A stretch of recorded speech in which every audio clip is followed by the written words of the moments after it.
உங்களுக்கு ஏதேனும் திட்டம் இருக்கா? மீண்டும் எம்எல்ஏ ஆனால் நான் வணிகர்களுக்கு இதை செய்து கொடுக்கலாம் அப்படின்ற மாரி ஏதாவது பிளான் இருக்கா? வச்சிருக்கீங்களா ஏதாவது?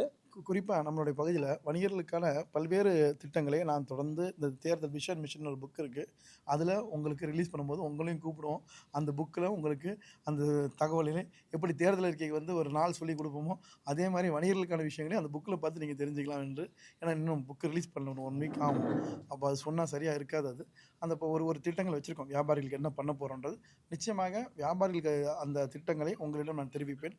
அதை தாண்டி 234 சட்டமன்ற உறுப்பினர்கள் இருந்தால், இந்த விருகம்பக்கம் தொகுதி வியாபாரிகளுக்கு மட்டும் இல்லாமல், தமிழ்நாடு முழுவதும் வியாபாரிகள் சட்டமன்ற பேரவை நடக்கும்போதே ஃபோன் பண்ண ஆரம்பிச்சுருவாங்க.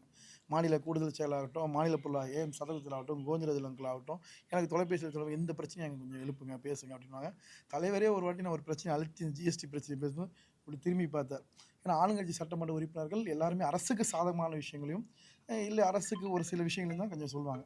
என்னை பொறுத்தவரை தலைவர் பொறுத்தவரை மாண்புமிகு தமிழ்நாடு முதலமைச்சர் குறைகளை சொன்னாலும் டெமோக்ரஸியா ஜனநாயகமாக கொண்டிருக்கிறார் எனக்கு தெரிந்து நான் தலைவரிடத்தில் தலைவரது கவனத்தை ஈர்த்து பல்வேறு கோரிக்கைகளை சட்டமன்றத்தில் கடந்த 2 கூட்டத்தொடரில் பேசியிருக்கேன். 5 வருஷத்தில் 2 வாட்டி பேசியிருக்கிறேன். ஆக தொடர்ந்து வணிகர்களுக்காக பேசக்கூடிய ஒரு சட்டமன்ற உறுப்பினராகவும் திராவிட முன்னேற்ற கழகத்தின் பிரதிநிதியாக நான் நிச்சயமாக இருப்பேன் என்பதை தெரிவித்துக்